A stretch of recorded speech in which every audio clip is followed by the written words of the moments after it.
Good afternoon, ladies and gentlemen. Good I'm afternoon. Anisha. I'm from Sunway Universities. I'm currently the Associate Dean for the School of Hospitality. Good afternoon, everyone. I'm Eric. I'm a food anthropologist, and I work at the National University of Malaysia. All right, so we are going to give you a presentation entitled The Making of a Malaysian Gastronomy. So what is this all about? What it's about is basically, hopefully, for the chefs here who come from overseas to give you a few pointers of and a few elements, a few keys of comprehension on what is Malaysian cuisine and Malaysian gastronomy. We'll talk about the difference between those two terms later. And the other issue we want to address is the word gastronomy itself, because a country can harbor the best of cuisines, but the question is, how is it perceived? So this presentation is also about perception, how a national cuisine is perceived beyond its borders, what reputation, what status, and how do you transform a cuisine into a gastronomy. So we'll try to address this question for Malaysia throughout this presentation. All right, the first thing we need to do is we talk about Malaysian cuisine and gastronomy is to acknowledge the fabric of the society. Malaysia is a multi-ethnic country, as you know, so many ethnicities, many cuisines. And you can see here on the slide the three major ethnic groups that constitute Malaysian society, the Malays, the Indians, and the Chinese. Of course, there are many others. All right, before anything, I have to issue a prior apology. As you can see, Malaysia, many of you know that Malaysia is divided between Western and Eastern Malaysia. The Western one is on the peninsula, and the Eastern one is on the island of Borneo. So today, unfortunately, we won't have time, because of time constraint, we won't have time to elaborate on the cuisines from Sabah and Sarawak on the island of Borneo. So I hope our friends, if there are any Sabahan or Sarawakian in the ballroom, I hope they will forgive us, because it's so diverse and so rich that it really deserves a presentation by itself. So today we shall focus on the cuisine in the peninsula. And to start with, we'll talk about the host society, which is the Malay group. And the photos you can see on this slide is basically festive cuisine, festive Malay cuisine, which is usually served at the end of Ramadan, the holy month of Ramadan. And the main dish is a beef rendang. Probably some of you have tasted it. And the one on the top side is a lemang. It's a sticky rice which is cooked inside a bamboo together with the santan, coconut milk. That's really an iconic festive food for the Malay social group. Okay, so if we want to understand what makes Malaysian cuisine, we have to investigate its past to understand the historical roots of these Malaysian cuisines.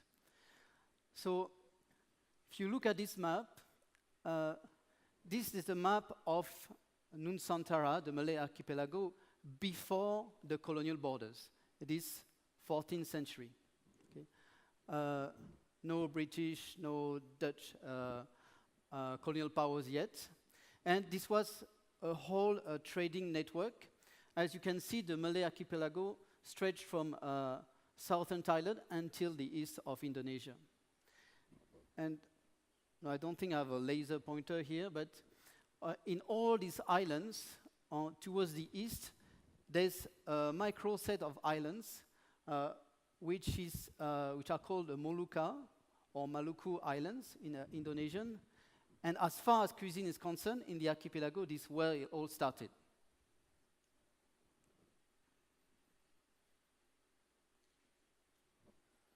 And it all started, why? Because of spices. This is an enlargement of the Maluku Islands. So what could we find at this time on these islands? Spices. Which ones? Mainly nutmeg, cinnamon, and cloves as well. And very quickly, merchants understood all the wealth they could gain through the trade of the spices.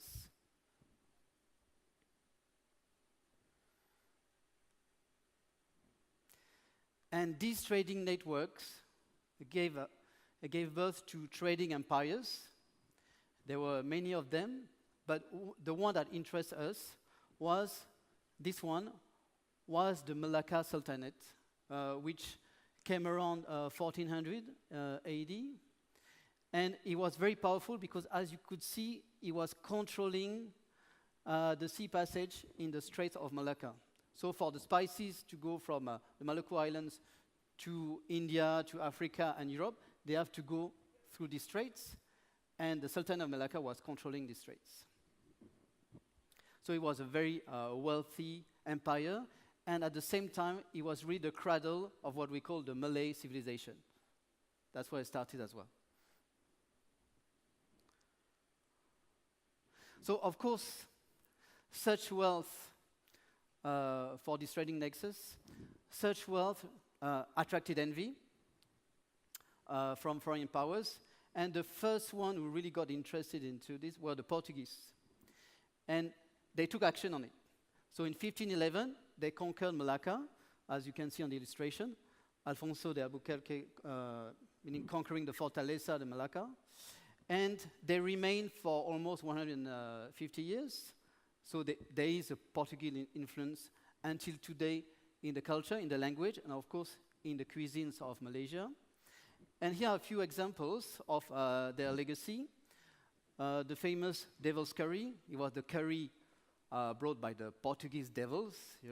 And there are two key ingredients which are of Portuguese trade origin inside: the tomato and the chilies that they brought from the other end of the empire, that they brought from Latin America.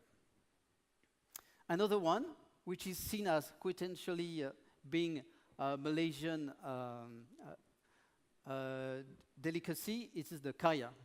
The kaya is basically a coconut egg jam, but many social historians say that it is probably derived from an old Portuguese recipe, which is called doce de ovo, which is basically egg jam. So at the time, how was it made, this Portuguese egg jam? It was 3 ingredients: milk, egg, and vanilla. But of course, in Malaysia, no cows at the time, so no milk, no vanilla beans as well. So the locals replaced the milk by coconut milk, and they replaced the vanilla by santan, by pandan, sorry. Santan is the coconut milk. Pandan leaf that you can see, that gives the green color.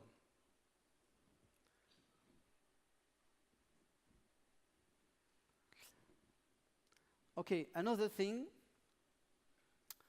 roughly at the same time, through the trading network, you can see that trade didn't only generate wealth, but it also forged new culture. And that is very interesting. And these new cultures, we call them here locally, call them the Peranakan. Peranakan is a Malay word. It comes from the root word anak, which means child, and it roughly means the descendants of, or some translated as born locally. So who are they? In a nutshell, they are the descendants of intermarriages between local wives from the Malay archipelago and foreign traders. Because you know, at the time, when you were a foreign trader in India or in China, and you were going to sell your goods in Malacca, you will travel without your wife. Tradition. So travel without your wife. You put your goods in the famous entrepôts of Malacca, and you are stuck. You are stuck there for a while. Why? Because of the monsoon winds. You cannot go back home. You have to wait 6 months that the winds go into your favor to sail back. So what do you do during 6 months? Some of these traders, they took slaves. Some of them took mistresses. And some of them married and took wives.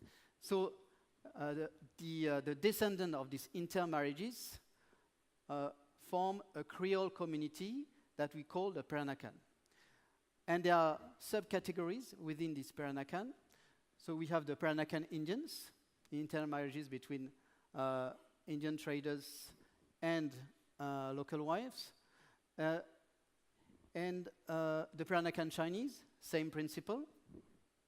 And the Jawi Peranakan, the descendants of Arab or Persian traders. But this community is today assimilated. It doesn't exist in the census anymore. So it's Peranakan, they have some local names as well for the one who were born and who has been living in Malacca. In Malacca, they call them the Chitis for the Peranakan Indians. And for the Peranakan Chinese, they call them the Baba Nonya. Baba means the father, basically, and Nonya is the lady. The word Nonya comes from the old Portuguese word Doña.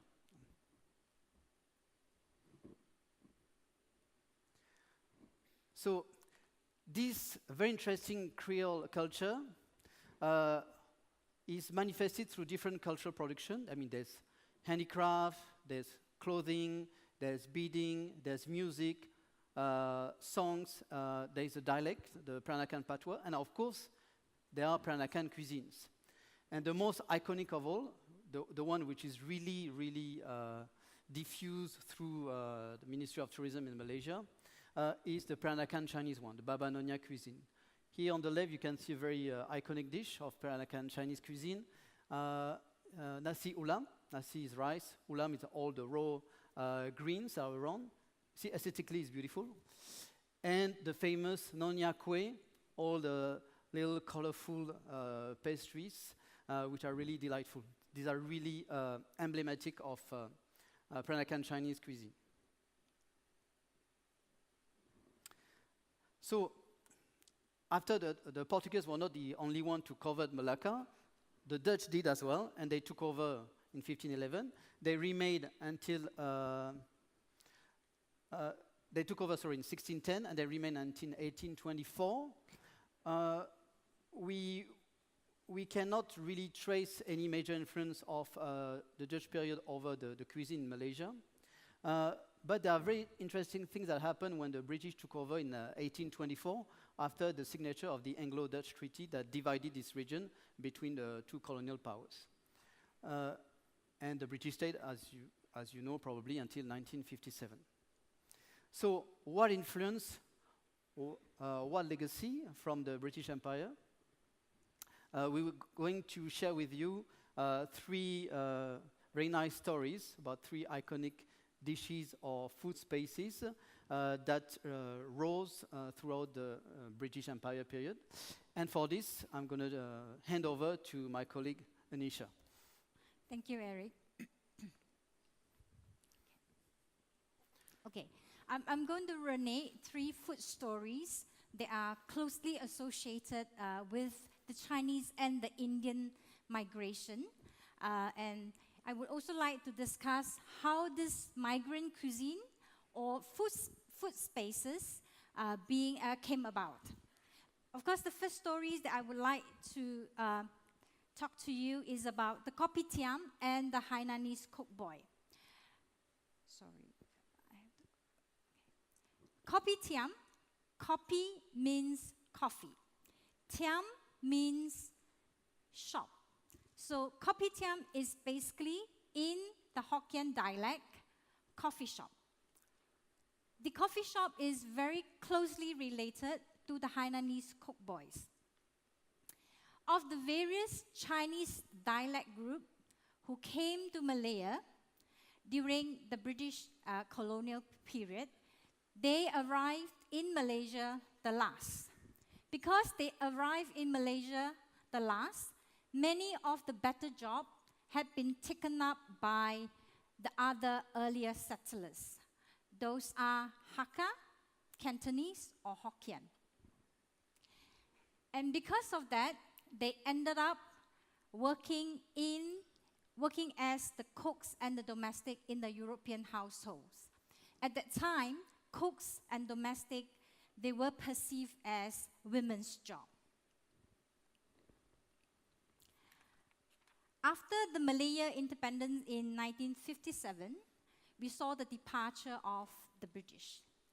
And hence, many of these Hainanese were left unemployed. But being Chinese, a lot of them believed that instead of working for others, I might as well set up my own business. And utilizing the skills that they have acquired from working with this European household, they have decided to set up kopitiam. If you look at the photo here, Chungko Kopitiam. This is one of the oldest kopitiam in Klang. But if you read carefully, the Mandarin title of the shop name is Chungko Hotel. We translated it as Chungko Hotel. Because this is due to the fact that when this place was first set up, the business consists not only of the kopitiam on the ground floor, there is a Western restaurant on the second floor, and a hotel on the the Western restaurant is on the first floor, the hotel is on the second floor. So the Hainanese really capitalized on the skills that they have gained during their employment with the European household. So what we would like to ask, what do they actually serve in kopitiam? I guess this is familiar with many of you. The breakfast item, because kopitiam is a very typical breakfast place for many Chinese. This is what you can see or you can find in the kopitiam, and it looks very familiar. Toasted bread with butter and kaya, coffee and tea mixed with condensed milk, half-boiled egg. So we see a pocket of creolized cuisine in kopitiam. And this creolized cuisine shows a convergence of European influence as well as culinary borrowing. Of course, there's a lot of local adaptation to it. For example, instead of using salt to season the half-boiled egg, we use soy sauce. Moving on, we would like to talk about another iconic migrant cuisine of the Chinese immigrant, the bak kut teh. I believe many of you have tasted bak kut teh. Bak kut teh can be literally translated as meat boned tea. It has a Chinese Hokkien identity. It is believed that the bak kut teh originated in a port city not very far from Kuala Lumpur called Klang. Bak kut teh basically is pork ribs braised in a broth of soy sauce and many Chinese herbs, such as star anise and Chinese angelica. And it is usually served with a bowl of rice. The picture over this side is the modern version of bak kut teh. So the business people has included bean curd stew, fresh vegetables as part of the meal. Besides serving it with a bowl of rice, usually they will also serve with a pot of tea or a cup of tea. The story of the bak kut teh started about a century ago when the Hokkien Chinese came to Malaya to work as career workers in the port city of Klang. If you can see from the picture, they are usually barefooted when they were working. And because of the work environment is humid and is damp, and they are not wearing any shoes, they are easily infected with rheumatism and arthritis. To combat all this disease, they braise, at that time, pork knuckles and pig's head, because it is believed that all this collagen and the Chinese herbs that they brought from China can help them to improve their joint, and their bone. And it is really a form of diet recipe, according to the Chinese medicine, based on the yin and yang principle. The porks and the herbs not only contribute to the flavor of the dish, but it also because of its medicinal purposes. It has an effect to nourish the yin. So if you have too much of bak kut teh, your body could become very heaty. Okay. And besides the Chinese immigrant stories, we also see a lot of Indian Muslim, particularly from the South India, who came to Malaya more or less during the same period. And these Indian Muslims, they have created what we call the Mamak cuisine. Mamak basically is derived from the Tamil word mama, meaning for maternal uncle. And nasi kandar, one of the iconic dishes that we can find in Mamak store. Of course, you can see other food as well, but nasi kandar being one of the more iconic dishes in the Mamak store. Nasi means rice. Kandar is the pole that they carry on their shoulder. Back then, this Indian Muslim, they carry big pots of rice and curry and sell this on the streets in Penang, because it started in Penang. But of course, when we talk about mamak, because Malaysian love mamak so much, it's 24 hours, it's everywhere, it is very difficult not to talk about the food. However, we also believe that the mamak store is beyond the food. It is a place where the Malaysian can eat together in difference, despite of our ethnic, our religion, our socio-economic status. It is really a place of commensality that transcends ethnic and sociological boundaries. It fulfills what Oldenburg described as great good place, because it is inclusive because of its halal cuisine, and it is very accessible to many of us. Hence, we would like to think of the mamak store and to become very likely to be the social equalizer for us Malaysian. Because when you are there, you are free to be yourself, you can express yourself, and you can enjoy what you like. Especially during the football season, many of us will spend our time in this mamak store to watch football and to enjoy our food.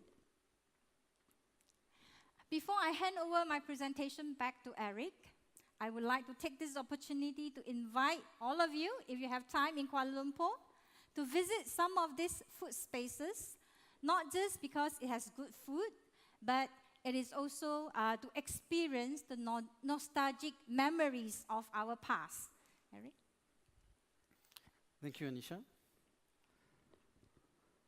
All right, so before we end this presentation, we're talking about inclusivity.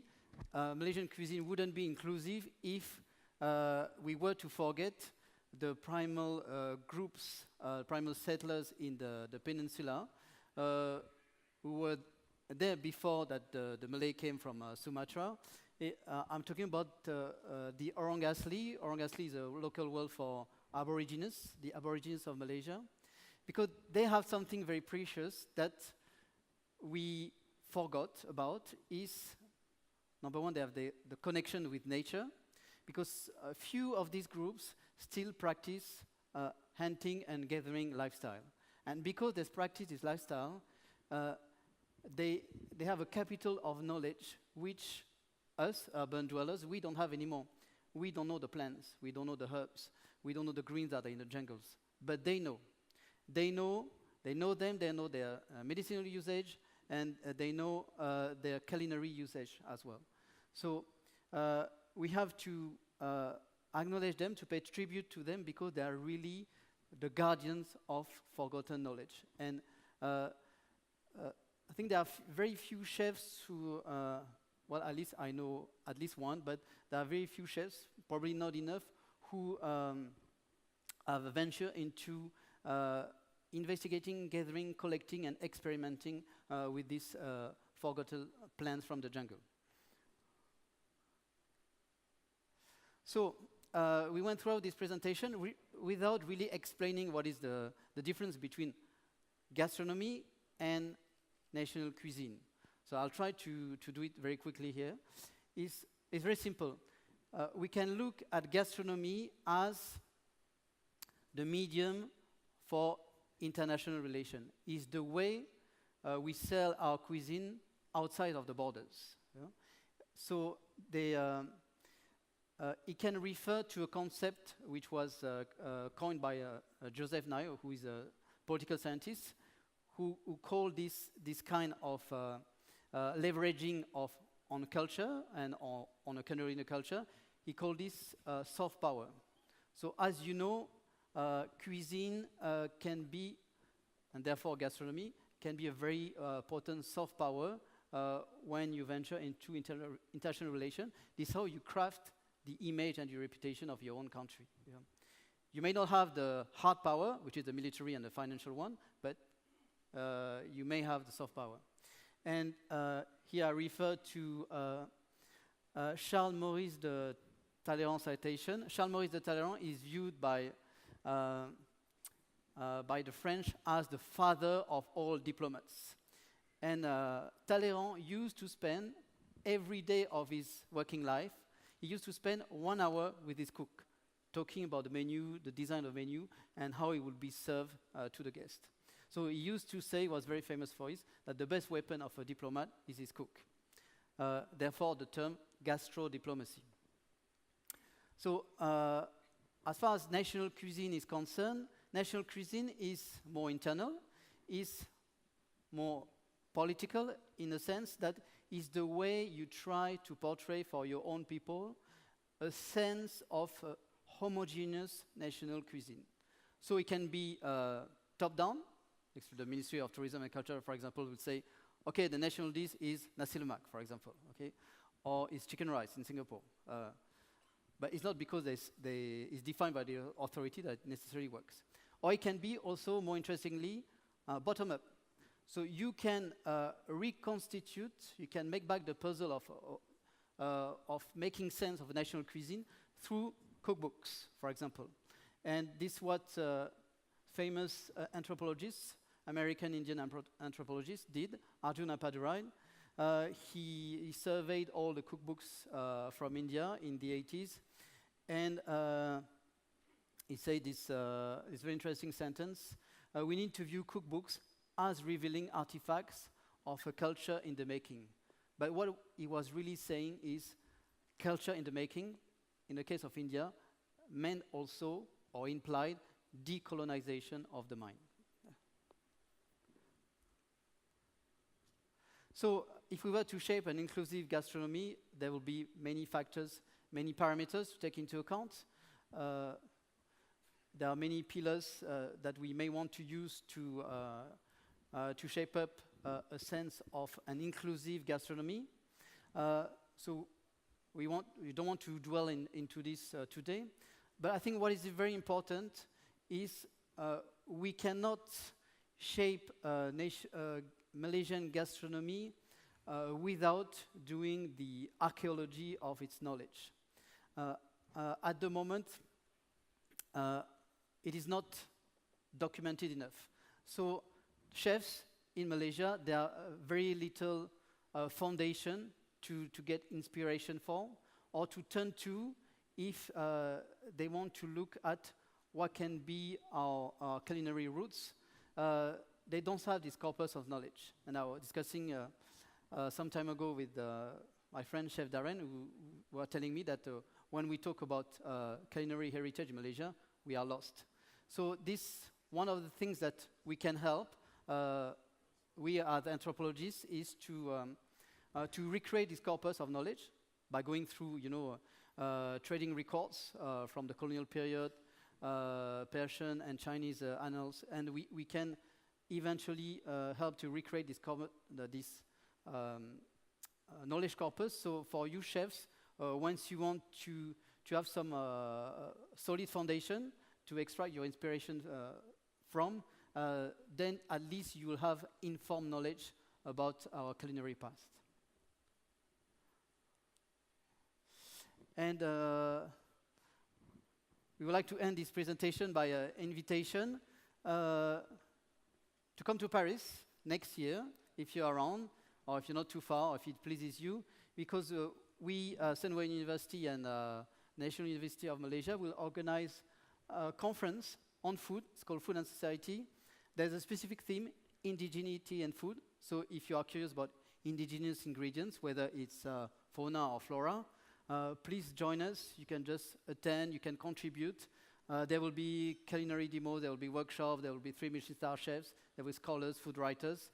And we have beautiful venues, La Sorbonne University for one day, the Palais Royal, the famous Palace of the King, and we end by a tour at Chantilly Castle, where the famous Chantilly cream was created. So if you're interested, please check out our website, foodandsociety.com, and we'll hope to see you in Paris next year, if you can. So I don't know if we have the time. No, we don't have the time. So if some of you are interested, we have a video we can share with some of you, because we did some field work in Kampong Cheti in Malacca, and we watch the wife of the leader of the community cooking typical Cheti, but we are running out of time. So with this, thank you very much, and I'll see you at lunch later. Thank you. Let's play the video for 3 minutes, because this is an extremely interesting topic, and one of the reasons we came to Malaysia was to learn about the cuisine and culture. So, 3-minute video. I think we should. In Malacca, in the south of Peninsular Malaysia.